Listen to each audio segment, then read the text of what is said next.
is he? There he is. Hello, Randy. Oh, you're in Bradenton? Is the red tide gone, Susie? I know it was in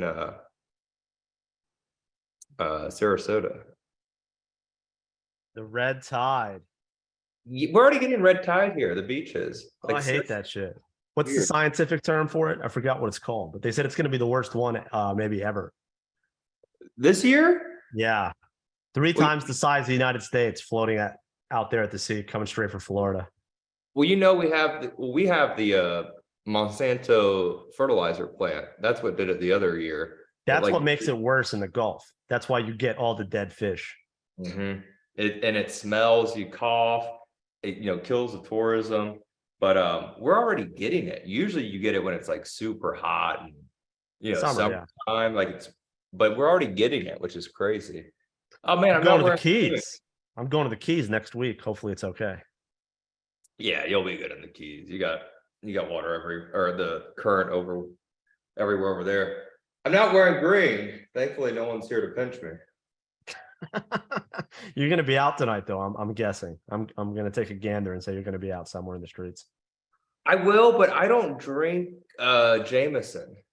It's like I don't like Irish whiskey, and I like, It's still America, dude. You can order a Patron if you want. Well, I am. But I don't like Guinness, and I don't like Jameson. Yeah. I used to do Irish car bombs. Remember those back in the day? Oh my God. Irish car bomb when they drop it in there. Yeah. That's a pro. Those are for pros, dude. I used to do those in gay guys. They used to have a bar. I'm gonna tell you how old I am. This is me old school. You're gonna like this one. So in New York City, there's Grand Central Station, obviously, but there's Penn Station. Penn Station is where the Garden is on top of, where the Rangers and the Knicks play. But Penn Station is where like all these like grinders come into the city from Long Island and Jersey and shit to go to like Bankers Row and Park Avenue, Midtown, Madison Avenue and stuff. So they had a bar. They had a bar in Penn Station. You're going to love this. Next to like 50 Dunkin' Donuts in the lobby of Penn Station. I think it was called McSorley's. I'm not sure. It was some Irish name, whatever. And you go in there on a normal weekday and there would be dudes doing shots on like a Monday morning at like 5:30, like Wall Street dudes doing shots at like 5:40 in the morning. This is like 90s, old school. But you go in there on St. Patrick's Day before the market opens and people are just getting smashed.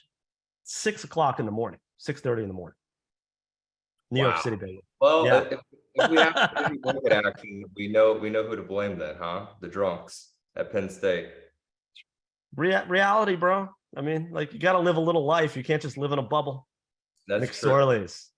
Exactly. I used to drink Guinnesses. People are saying Guinness is like a meal. When I would go in high school, my friend's dad, he was very Italian, but he would play in a band at O'Brien's, an Irish bar over here. Yeah. 17, 18, going in there, watching his dad play, drinking Guinness.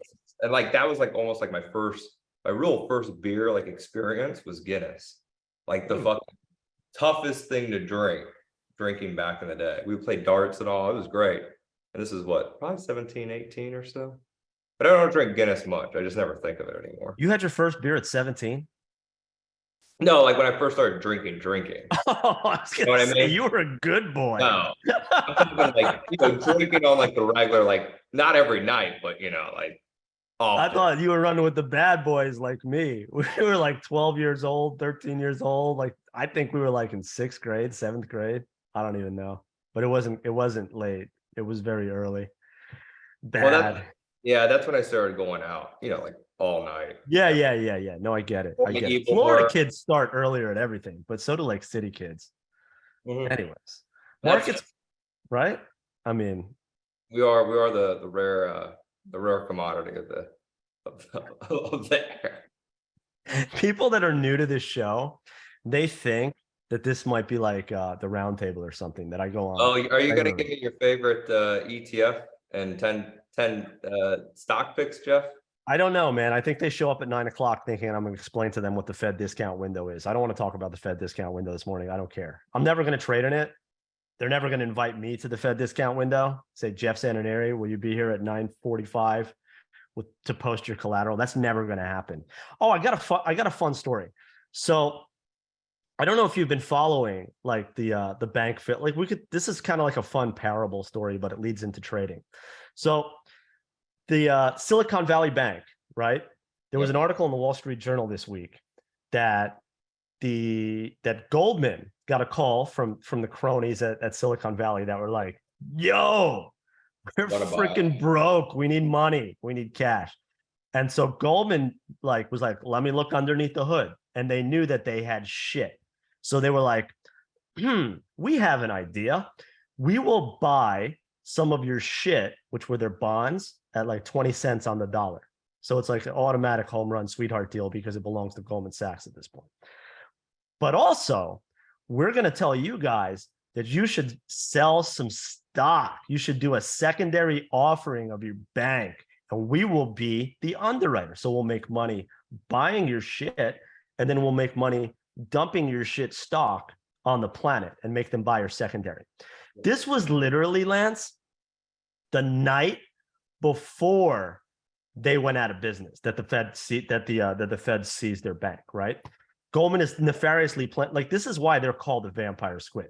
So let's rewind the tape to like about 10 years ago. Yours truly, in a side, not a side hustle, but I had a couple of portfolios. So I traded my quick futures and, overnight trades, these arbitrage trades I did around the world in stocks and futures and stock futures. But I also had a little bit of a longer term kind of playbook that was called a syndicate book, where I would because we did so much commissions with Goldman and with Credit Suisse and with JP and Merrill and shit. And I was a bit of a sharky negotiator. They, I worked with like these Swedish dudes that were like, they were sharks too, but they didn't really have patience to talk to these people. So they were like, Jeff, you get on the phone and, deal with all these assholes in New York on the syndicate desks in London and Hong Kong and get us shares on good deals around the world. So I knew like the top people at all those banks that were doing like roadshows for the secondaries and IPOs and this and that, right? So it was like a game. I don't know if you ever read the book like Liar's Poker, where people are like, like trying to like trick each other and fake each other and bullshit each other with like what they're holding with the dollar bills. But anyways, these guys would call me, or in some cases women, and it was like some of the top salespeople at Goldman Sachs are women, the salespeople, right? That makes sense. I mean, nothing wrong with that. So I had this one woman who would call me, and she'd be like, and she would have deals like this from time to time, and she would kind of like hint, wink, wink, like, Jeff, like, this one's going to be tough, or we don't know, like, but if you do it. And so you put in what's called an IOI. It's an indication of interest on how much you're willing to bid for a deal, like how much you'll take down, how much you'll take. And so if you go for like a hot IPO, I'd be like, I want $20 million of like Tesla before the IPO. And they're like, nice try. Yeah, here's like 200 grand on it. Okay. For a big, fund, that's a piss in the bucket. But like, here's 200 G's. But if I told them like, I'll take 20 million down of that bank in a secondary, they'd give me like 30. Like they'd give me like over capacity of the thing. And then it would be instantly down like 5 to 10% on my book the day it opens.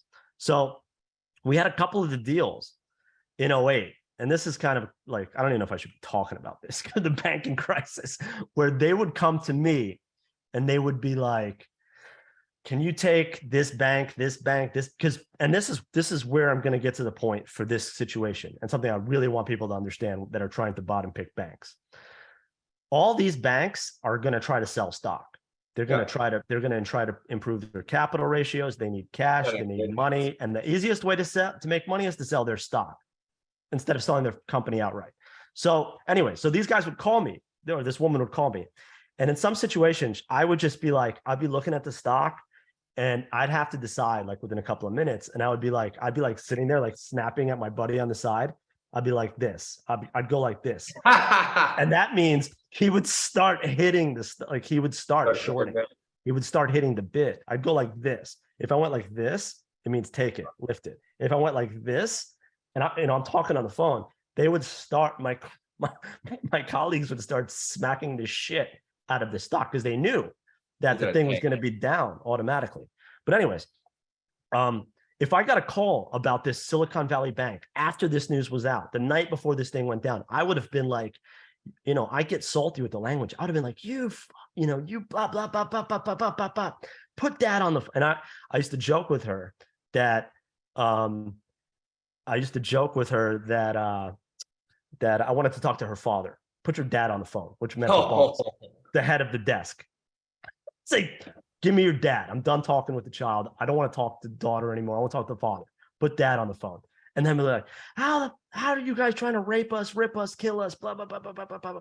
So what I'm trying to say is that these banks are not your friends. They're always trying to F everybody, even their best customers. We were one of their best customers. I think we paid them in just trading commissions like $10, $15 million a year in trading commissions. Wow. Not even on like stock loan or borrowing costs. And they were trying to F us all the time. So everybody's trying to F you a little bit. And the smaller you are in this game and in this world, the more that people are trying to F you. That's my St. Patrick's Day message to you guys. So in bottom picking the banks right now, just understand that even though they're going to have like, a rebound at some point, they're going to dilute the shit out of shareholders first. Yeah, I already saw people trying to bottom pick FRC, First Republic, Schwab and stuff the past couple of days. Fuck, there was the guy on CNBC, Steve Grasso, saying, oh, I shouldn't have bought it. I should have waited. And Kramer and all this stuff. And I'm like, this is the worst advice these people could be giving people out there, because when these companies, and obviously some did go under or get cut like 50% like FRC this week, how can they do it? Like, how is there not like a liability for that kind of stuff? It's just, it's well, because it's government sacks, man. It's like they have, so everybody's like on this chat and they're like crackheads. So good morning, crackheads, my fellow crackheads. They're like, give us a stock, give us a stock, give us a stock. Dude, did you guys miss me? I wasn't here last on Monday. Oh, yeah, y'all miss me? Me and Jack smoked some cigars. But can you pull up Goldman? Let's actually pull up that Goldman trade. Because I was gonna say, I haven't gotten my box of chocolates yet and have you, Lance, for telling these people about Goldman short at $340 or Goldman, and then we'll look at what about AMD, which we were talking about. I haven't even gotten a thank you note. I got people this morning coming out the crackhead saying, "Where's my trade this morning? Stop telling us stories, Jeff." You didn't say everyone keep buying the Dow stocks all the way. Bro, I don't do ETF rotations. I do pair trades. I don't do rotations. Bro, the stock. You can replay the video. You can replay the video from last Friday, because I wasn't here Monday when Lancey Boy and Jack were puffing on Cohibas. But I think the last thing we talked about, I said, is if this thing breaks 300 and this place here, this level here, it's lookout below. And there it is. And it was straight in a week. It was just lookout below. I think the puts tripled. So I hope you all played that along with us. I hope so. Can you pull up AMD? One of those Kathy Wood crazy stocks that just on fire. The NASDAQ. Patty wants to send us some edibles, Lance. I don't, my booze don't need a buddy, but we love drinking. I'll take them before bed. Maybe I'll go watch a movie and take one. So this was the long case that Lance introduced and that we talked about, or we both talked about. How clean these breakouts are in some of these crap, Kathy Wood. Go back and watch the video from Friday. So this stock isn't going down. NASDAQ got pummeled last week. This stock didn't go down. And so when the NASDAQ started getting bid, this stock exploded. That's a relative strength right there. And another stock that's been on fire is Intel. I know. These stocks, and this is why me and Jeff have both been saying, play these NASDAQ. Tech is where people are hiding out from the banking crisis and the real economy crashing. Exactly. Tech has been the hideout. Look at Intel, how strong. Would you ever think there's a banking crisis going on in the world when the stock's been green the past, 7 days or so? Bro, this is why. Look at this. Yep, pull up 2-year. This thing just came straight down, dude. 100 basis points in a week. When was the last time you seen that? Wasn't Incredible. it something like, you know, 08, 09 last time that happened? Yeah, but I'm here to tell you right now that this was too much too fast because the Fed's Oh going to yeah. keep raising interest rates. The Fed is playing it both ways, right? They want to help government sacks kill the little banks, fleece them, Well, and dump their toxic shit on humanity. But at the same time, there really is an inflation problem, and they're much more comfortable with rates like here than here. Because yeah. as soon as this happens, you saw how fast the party started. Look at Bitcoin this week. Oh, it's up 30%. Look at this shit. 30% move in a week. Look at Gold, this. nice bid too. Because the chronics go straight back to being chronics, Lance. They waste no time. They get that free money and they go straight to the casino. And the people are now realizing, or the mainstream is now realizing that, you know, just how corrupt these banks are.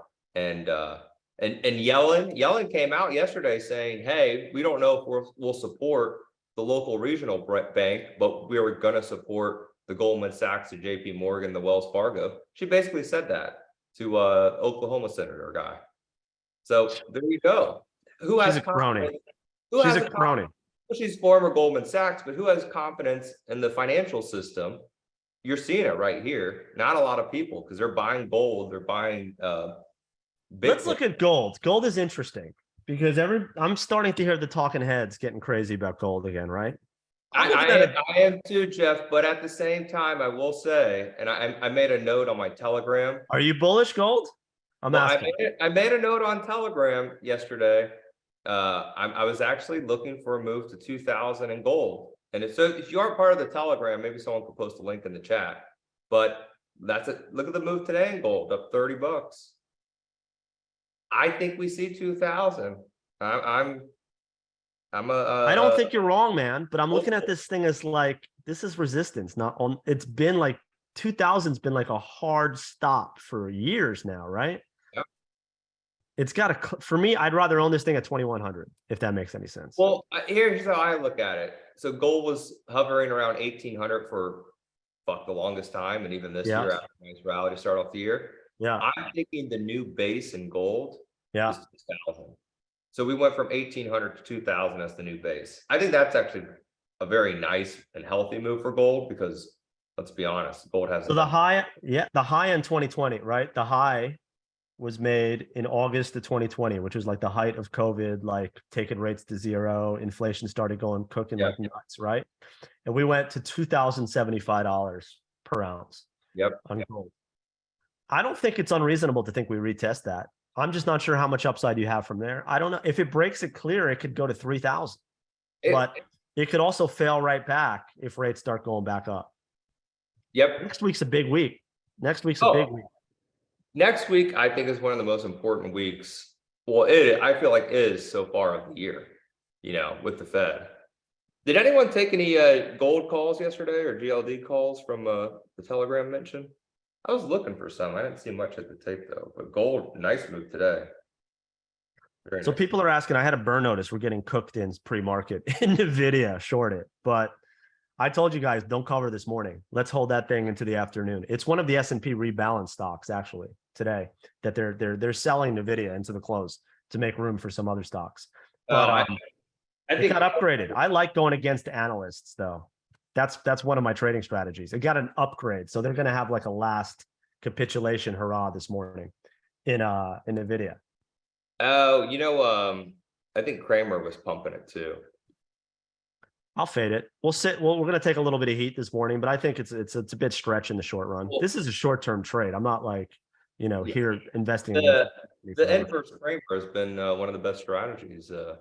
Well, yeah, whenever everybody gets totally wild and has to own something, it's called the panic, right? They're capitulating in this name right now, but we're seeing banks under pressure again this morning. I know. I just looked at the Nasdaq's holding up, but the Dow's down around 250. Goldman's down again. I like Goldman to still go a lot lower. I was hoping it would trade to like 320 today so I could buy some more puts. I had like that weekly trade. I covered it a couple of days ago. Oh, very nice. Very nice. Yeah. But if we look at Goldman, we were looking at Goldman. Their puts got expensive. That's the problem with the options in the banks are so damn expensive They're because so expensive. implied volatility has basically tripled. And Oh, I got a stock that I love on the short side. You give a long and I'll give a short. Deutsche Bank, dude. Look at this piece of shit. So these dude. guys, so this week's bank worries came from Europe. Credit Suisse is like a zombie bank. So the Swiss National Bank had to come in and pump 50 bill into these guys. And they're not the United States, Switzerland. Okay. They're not. Right. They're not, their economy's not as big. They used to be a great place to launder money. Now Bitcoin is the best place to launder money, or any of these various islands where everybody sets up their LLC. But Switzerland is not as important as it was in like my father's generation for bankers and traders and international. Right. It's not how it was back in the day. Right. So Credit Suisse is going under, but DB is still up on the year-ish. Nah, it's a little down. But I'm thinking this stock can test its 12-month lows easily. This is going to be the next name that people get spooked in because they're sitting on so much dog shit in their portfolio. What happened is all these BS banks, they have caught a nice bid this year, but nothing's changed from the fundamentals. If anything, it's gotten worse. Deutsche Bank has been. So look at this stock, dude. The puts are not that wildly expensive. Implied volatility 35 on a bank stock in Europe. Hello, $11 puts trading around $1, maybe lower this morning. Maybe a little bit higher this morning because the stock's down. But I think this stock could trade down to $7 again within weeks. I don't know. I like it on a flyer. I do. I like not only puts in Deutsche Bank. I like that trade though, right, Lance? Because it's a European bank. Implied vol is not as crazy as the US. People don't look at it as much. You still got open interest. Look at this. There's some decent size you can trade in this bad boy.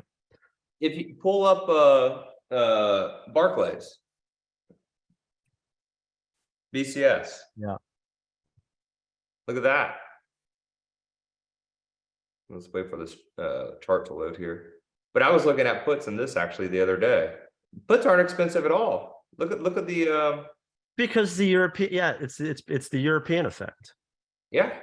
This stock is actually closer to its low than Deutsche. I think Deutsche has more meat left on that bone. Yeah, that's what I was just about to say. And Barclays is the UK.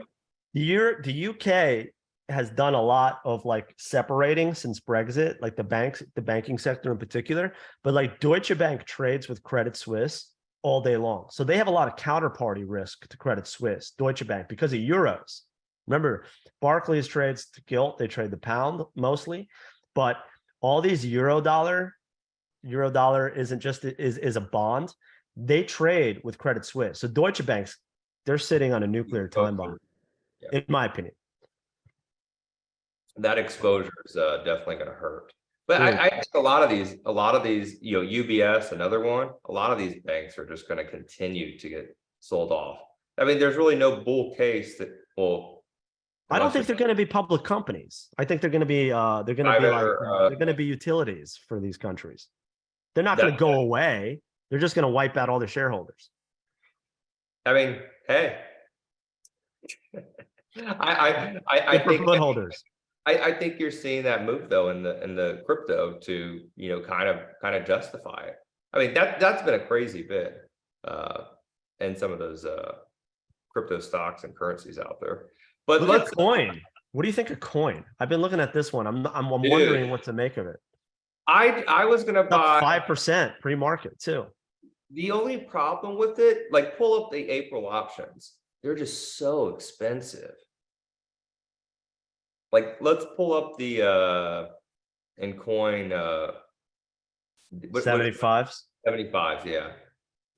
Wow. $13 puts. What? Dude, you know what it reminds 20% break even on 1 month out? Gotta be kidding me. It reminds me of Rivian, Tilray, back when they were like $100 stocks. You couldn't buy puts because the puts were so juiced. That's what it reminds me of. Yeah, completely.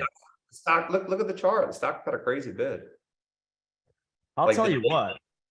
I'd like a pullback in it. I don't know. It's just so hard the options are so expensive. I mean, you got to trade it long, You but have they're to. too I mean, expensive. They're too expensive. like the stock almost tripled this so far this year. You I'm a know, buy. I'd be a buyer here. This level here, like 60-ish, $10 pullback would be nice. Hopefully, the Fed gives us that next week.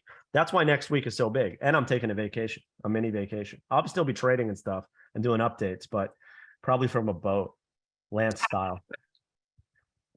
sail fishing. Fed's I on Wednesday. Fed's on Wednesday. I saw FOMC. energy caught a little move this morning. Did it give it all back or no? Names like I got some Oxy calls actually yesterday, but I saw crude was green, but probably faded right now. Let me look. Down.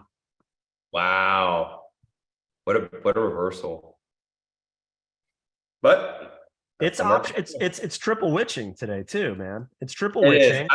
I Right? think you'll see the market get bid up about 30 minutes into the open. I do think we'll catch a bid today. And I mean, heck, Nasdaq futures are green now.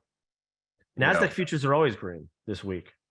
it really is. I don't know though, man. I feel like the options expiration, a lot of people panic to lock in that money. And where's the money? The money's on puts, so I expect puts to fade, and I expect some calls in tech to maybe fade a little bit too. I wouldn't be Good shocked. idea. I wouldn't be shocked to see a lot of call selling this morning, and then towards the afternoon, Yeah, right back yeah. on it. People are gonna be a little bit skittish. There's gonna be wild moves. You know, the S&P, to move S&P 1 point has never been cheaper. Liquidity is terrible in the Oh, it's futures. horrible. Liquidity is Dude, horrible. So people are like, why are you having these moves? We're having these moves because liquidity is so terrible. And the big boys move the market around. They push the market around via futures. And then everybody else buys stock to match the futures. that's why if you ever like see me like in my charts, like I've been doing market eternals, like looking at the E-mini S&P, the ADD line, tick, trend, stuff like that. I only really look at the E-mini S&P futures. Yeah. You know, they're continuous For the contract. tick, for sure. Yeah. Still the contract that matters. Right. That's like the only like I'm not one of these big SPY traders. You know, if the E-mini S&Ps are moving, sometimes I'll buy SPY calls, but I'm not like staring at the SPY during the day. You know, I'm looking at the E-minis. So let me ask you a question, Lance. Which do you have a minor that maybe, because you know we've been on fire with this show. So we're like to tell people out there, we're trying to come up with a trading strategy. We're like not trying. We have one and we're fine tuning it and we're at the end game of it. I'm trying And to figure so out how to put it. we've been giving you guys some pretty good money making ideas. You know, and we try to do that almost every time we come out here because we don't want to just be a show where we talk about drinking and old stories of Jeff in the subway and shit like Or that. like 10 stocks that will never have accountability. Or like, I really like this stock because I love their sneakers. We're trying to find stuff that works like in the next 5 days, so we can come back and be like, yeah, we're so smart. But mainly to make everybody money, including ourselves. So I'm DB bearish, still here. What do you think about a gold miner? Which gold miner do you I like? like just because the liquidity. I saw Ray mention Newmont. I just like Barrett Gold, so GOLD. It's just the options are usually penny wide and it trends well. GOLD, yeah, not the ETF. Yeah, it's typo. It's just I like uh very liquid options. B, it's got a gap fill to $20. Nice. And it just had a breakdown, so probably shook a lot of longs out. A lot of longs probably sold around 16 a share. And now those longs, you start seeing gold move to 2000, people are going to buy Barrett Gold up, right? It's going to move. I agree. You know, I agree. And I think it could go even if it stays around the same level. Like, look, Yeah. this stock was trading all the way back up 26 last year. That's not too long ago. Gold was Yeah, around the same level. It's cheap compared to the stock. I love cases like that. right. If you pull up like GDX and then GLD. If you Yeah. look at GDX, you know, pretty similar, but pull up GLD now. And then this is where the big difference is. Yeah, GLD is near highs. GLD already moved. They lagged. Right, they lagged. It already filled its upside gap. Why would I want to buy GLD? Right. I might put a pair trade on where I short GLD and buy Barrick right after we get off this call. Speaking of which, the market's about to open. I hope you all enjoyed it. I hope you guys have a safe drinking holiday today. And you know, those of you guys that pray to St. Patrick, may he bless us all. And hopefully we make some money. Let's go. All right, Lance, I'll see you Monday morning. All right, I gotta head upstairs. Time to trade. Bye, Thanks, everyone. everybody. Peace.